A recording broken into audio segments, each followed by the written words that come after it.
Alrighty guys, we're here with Shaun Williams at RWilly Land. He's going to do a bit of a run through with us. Let the man take it on. Let's go. Too easy. So here we are at RWilly Land, and first and foremost, this is the newest part right here. It doesn't look like much to you guys. You just think it's concrete, but it actually costs a lot of money, and it's actually opens up a lot of activities. So like I just got a rail right now, you'll see inside, but this is the newest part, and I'm actually super stoked to have some flat ground to ride on, because dirt is not fun to ride when you're just riding a scooter, obviously. Over to the right here, this was here when I bought it. These are like 3 trailers, well, caravans you'd call them, and I wouldn't want to live in it right now, but they're pretty decent, and I think we're going to deck them out so that maybe in the potential future we can have some pros come and they can stay in these little caravans, or even some campers or something like that. Maybe in the future, 5 years down the track, who knows, we might have an RWilly camp happening. But we're gonna come over here, and this is actually a mango tree. People ask me, like, this used to be a farm on RWilly Land, and it still is technically. I mean, this thing will grow mangoes, and it'll grow like 100 mangoes, and I'll be rich. That's the hope, you know? Just be a mango farmer for the rest of my life after I finish riding scooters. But over here, we got the shed. We got the boys sitting down, hanging out. We've got this random leg. This is all here. I just thought I'd keep it, you know, keep the I don't know what you'd call it, souvenirs, I guess. Yeah. The last owner just left everything. And this used to be like a place where all the farmers, like the Europeans, would come over and they would work on this farm just to be able to live here. And this is their little shack.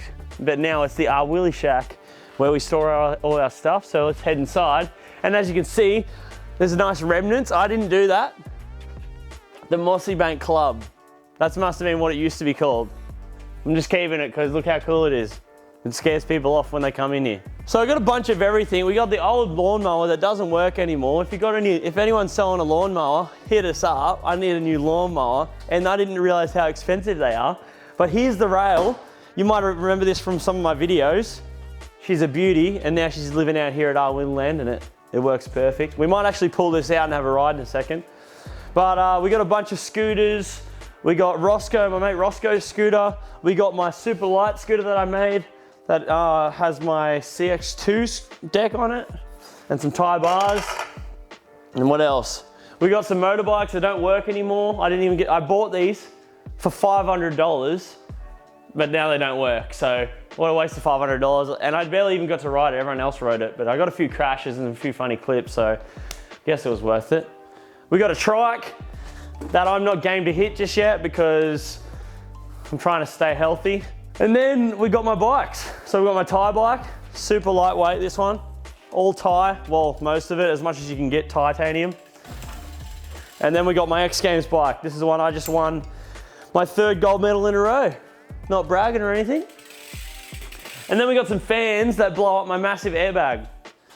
So each time we want to ride, we have to lug 3 of these bad boys down, and they're quite heavy until I get a shed down there. But yeah, this is my shed where I store most of my stuff. And let's head down to the fun part, the airbag. Alrighty, while we're on the way down here, on the left here, we have a few cars that were just left here by the previous owner. Well, the back one it doesn't have an engine, but this one actually works. Shout out to my mate Bailey. He donated it to retire here. But as you can see to the left here, this is the runway. You can actually start from here too, but I wouldn't recommend it for the beginners.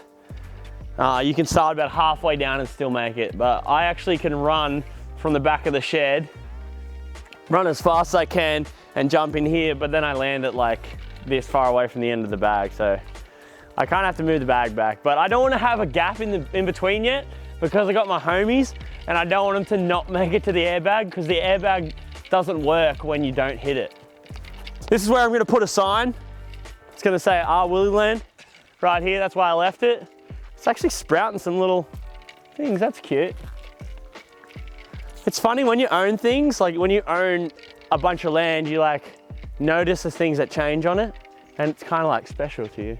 But a lot of work went into this. I know it just looks like, you're like, oh yeah, cool, you just concreted a driveway to roll in. No, I actually had to clear about 20 trees on the side, and then I had to flatten out this area. My dad had to get an excavator in, because this is all rock, like hard rock, like a massive rock. It's hard to tell, but all this bit, like that's not just a little rock. That's like a rock that fills out this whole section, and my dad had to come in with an excavator and hammer it all out, and then hammer low here, and then we've run a pipe all the way from the top, and it goes all the way down the end to create drainage, because all the water comes off the side of this mountain, obviously, and pulls into here. And if I didn't have some sort of drainage, then it would just always wreck the driveway. So a lot of work goes into it. It's not just a concreted driveway. That's not all it is. So behind the scenes, we're putting in the hours, because you got to put in the work and then you can have fun. So this drain, you used to see it and you're like, oh yeah, you know, you see a drain in the street and you're like, oh yeah, they'll just put that in. But this thing takes like 4 or 5 hours to do. We have to cut a big trench. Luckily we had an excavator, and then you lay this massive pipe. So we brought this pipe down, laid it in, cut it in certain angles, and then concreted and did like a rock wall around it so that it would catch all the water, and then it spits it out the other side. And when it rains heavy, this thing comes out like, it's hard to tell, but when it rains super heavy, water literally comes out of that like a tube. Like this much water just comes out. Like you couldn't stand in front of it, it would just knock you out. This is what my mum built. I just rocked up, come back from X Games, and then I rock up and this is built. My mum's just built this hut. It's not finished yet, but when it is, like, won't they be sick? The best view too. Just chill here, sip on whatever you're drinking, and watch the boys fly. But let's head over to the ramp and have a look, because this thing is my pride and joy. Here we have the first ever kicker at RWilly Land. I say first because it's probably not going to be the last. This thing is, let's talk in meters. So it's 3.5 meters tall, and it's actually over 5 meters long. And that's what makes it able to be able to hit at such a high speed, because it's so long, you don't get the crazy G-forces, but you can still hit a steep angle. But this thing was actually built in the Gold Coast, and then we chucked it on the back of a car trailer, which it only just fit on. Like literally the car trailer is 2 meters wide, and this is 2 meters wide, and between the wheels there was about that much space, and we had to like shimmy it in. And then we're going along the highway, and when we're driving this way, so like this, so you can imagine all the wind's hitting it this way, and it's actually like a big wing. So we're driving it, and the tilt tray that we had, if you know what a tilt tray is, it's a tray that can actually go like this so a car can drive onto it. It actually wasn't locked, so we're like looking back, yeah, sweet. Oh yeah, we can pick up the speed. We hit about 90 kilometers per hour. I look behind, and here's the tilt tray taking off. It's like it wants to fly. So it's taking off like this, and as soon as I see it, I'm like, yo, stop the car. And then we stop and it goes, doo, doo, doo. We pull over, and then we had to tie straps so it didn't tilt like that, because we didn't realize that the tilt tray was broken and didn't have a strap to keep it down. So we nearly lost it on the way here, but it made it, and it sat here forever. And you can tell how heavy it is because look at the cracks in the concrete. This thing, you can't pick it up. It takes about 8 people to just slide it across the ground. So it's pretty much just stayed where it's been. Okay, and then next, the most expensive thing at RWilly Land right now, it's probably just as much as one of the houses nearly, and that is the bag jump right here. It doesn't look that pretty right now because it's folded up, because you have to keep it like this. I keep it like this to protect it from the weather. But once we unfold it, this is a 15 meter by 15 meter bag jump airbag, and it is a flat bag. So pretty much you can land on your head like my friends do, and you can get up and you can try again the next day. Sometimes it does ring your bell, but trust me, it's a lot better than landing on anything else on your head. But I don't know if we can unravel it. We need a few people. I guess we can, maybe. Yeah. If we can set up, maybe we'll set up like a time lapse, and then we'll need everyone. I'm not sure what Shaun can really do, but Shaun, I mean, you could probably grab an edge maybe and help. You just keep filming, I think. Alrighty, while the bag jump's blowing up, we'll head down, have a look at what else RWilly Land has to offer. Just down here, you can see there's a house. That's where my dad lives at the moment. He's kind of like the groundskeeper. He looks after the place, drives the excavator, does a bunch of work for me. Legend. But we'll have a look at that and what the guy that used to own this left, because he left some cool stuff. Hopefully my dad's not home. He works really early, so don't want to wake him up, but I think he's not here. Otherwise the quad would be down here as well, because he doesn't like to walk up and down that hill. And either does anybody else. But you can see here, it's pretty cool. This is my favorite part of the house. I'm a Joe Rogan fan, and the guy that lived here before left a compact bow? Compact bow, I don't know which one it is. I should know because I have one, but I'm not sure what he used to do with it, but I just try to shoot things. Like that pole. Yeah, I'm not that good just yet, but a bit of practice should be right. There used to be a Veggie Patch there. It had like everything. It had like star fruit, tomatoes, what else? Bananas. And then there's like a chook pen, whatever you want to call it. It's right there. That's where I'm gonna let Shaun live when he lives here. I gotta find that arrow real quick. Otherwise I'll never find it.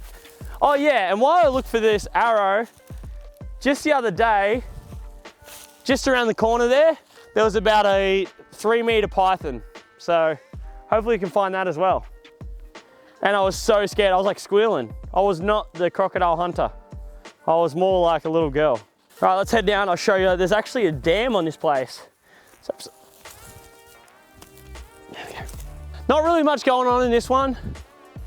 It might be a mini. I'm thinking about building a mini here. That'd be sick, hey? Like just like a small one in the back. Have like a cool mini ramp based on Cali, that's what I'm hoping.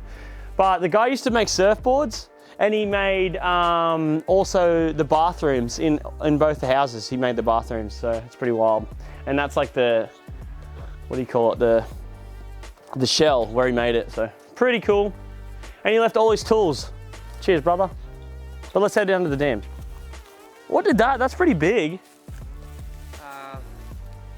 Colin Miles, Boy Scout. Dude, that looks like sheep poo. Why would there be sheep? Or maybe a kangaroo? Taste it. All right, to the right here, you can see my future slip and bleed.